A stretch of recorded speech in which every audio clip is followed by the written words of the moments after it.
You know it's bad for you. You do it anyway. Right now, somewhere in your day, there's a small decision waiting for you. The same one you made yesterday. And the day before that. And the day before that. Why does knowing the truth change nothing at all? This isn't a willpower problem. Your brain was never built to weigh long-term consequences fairly. It was built for something else entirely. For most of human history, the next 5 minutes mattered far more than the next 5 years. A piece of fruit eaten now meant calories you definitely got. A predator avoided now meant a tomorrow not have otherwise reached. The ancestors who hesitated, who paused to calculate distant outcomes before acting, often didn't survive long enough to pass that hesitation on. So your brain inherited a simple rule. Now beats later. Every single time. That rule is still running today. It just runs in a world that no longer matches it. In the 1960s, a researcher named Walter Mischel ran an experiment that would later become famous as the Stanford marshmallow experiment. He put one marshmallow in front of preschool children and gave them a choice. Eat it now, or wait 15 minutes and get two. Most children couldn't wait. Some covered their eyes. Some squirmed in their chairs. Some ate the marshmallow within seconds of being left alone in the room. Mischel wasn't testing greed. He was testing something he called delay of gratification, which simply means the ability to give up a smaller reward now in exchange for a bigger one later. Here's the part that matters for you. The children who could wait weren't simply more disciplined than the others. Decades of follow-up research found that the ones who waited tended to have better outcomes years later, in school, in health, in relationships. But the deeper insight wasn't about character at all. It was about strategy. The children who succeeded used tricks. They looked away from the marshmallow. They imagined it as a cloud instead of food. They distracted themselves from the present moment on purpose, instead of staring directly at temptation and trying to outstare it. Your adult brain runs the exact same test every day, just with sharper bait. A phone instead of a marshmallow. A snack instead of a sweet. A scroll instead of a stretch. And like those children, you are not failing because you lack character. You are failing because the moment in front of you is louder than the consequence standing behind it.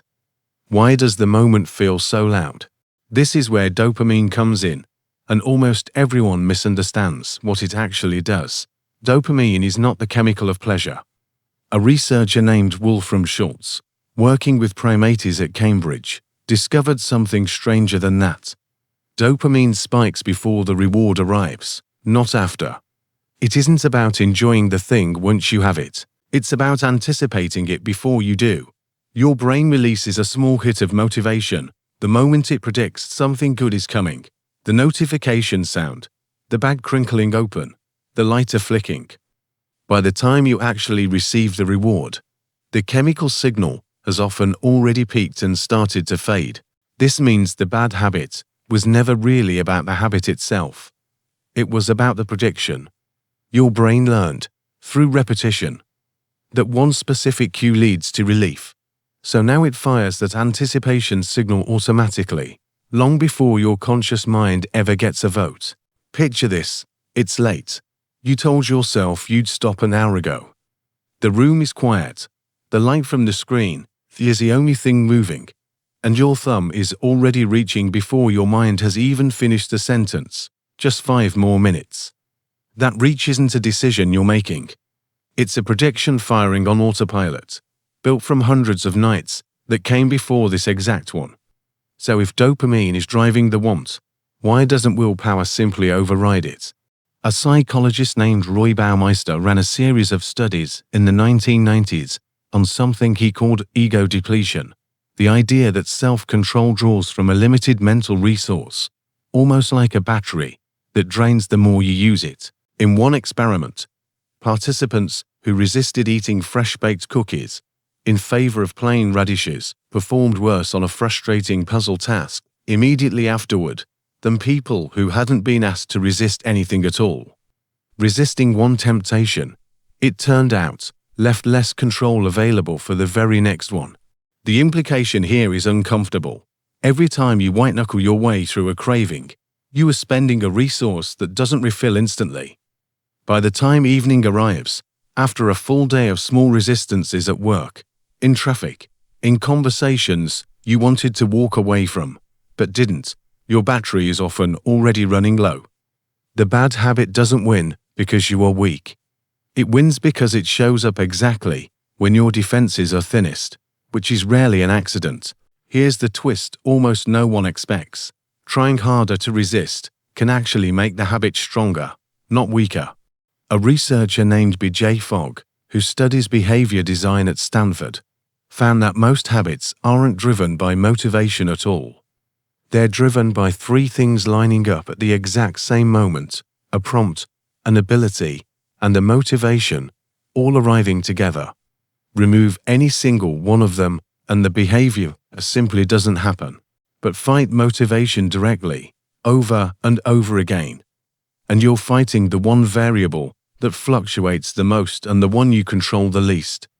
Meanwhile, the prompt, the actual cue that starts everything, sits there completely untouched, ready to fire again tomorrow at exactly the same time. This is why telling yourself to just stop rarely works for very long.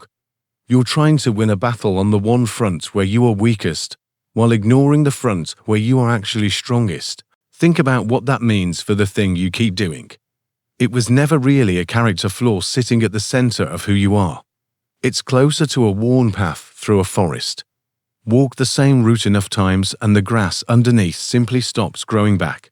The path doesn't appear because you're lazy.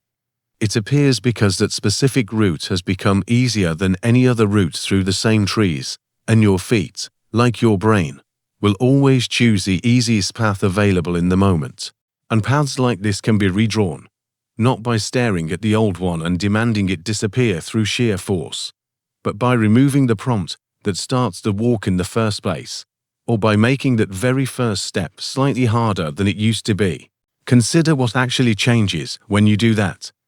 Move the phone to another room, and the prompt now has to travel through effort before it can ever reach you. Delay the first bite by 60 seconds, and the dopamine prediction has time to lose some of its charge before you act on it. None of this requires more willpower from you. It requires less reliance on willpower in the first place, because willpower was always the most expensive resource sitting in the room, and the one most likely to run out right when you need it most. This is also why the people who seem to have it all figured out usually aren't relying on more discipline than you. James Clear, who has written extensively on habit formation, describes this as designing your environment so the right behavior is the easy one and the wrong behavior is the hard one. The goal was never to win a daily fight against your own brain. The goal was to stop scheduling the fight in the first place. Think about the version of you who already has this figured out for one specific habit. Maybe you never struggle with brushing your teeth. There's no internal debate at night, no bargaining, no promise to do it tomorrow instead. Why? Because the prompt, the ability, and the motivation all line up automatically, with almost no friction anywhere in the chain. The toothbrush is already there. The step is already small. You're not relying on a burst of inspiration to make it happen. Now compare that to the habit you actually struggle with. Somewhere in that chain, friction has piled up in the wrong direction, making the bad option the easy one and the good option the hard one. That single distinction explains far more than most people realize. It's not that you want to fail. It's that the architecture around the behavior was built, often by accident, to favor the outcome you don't want.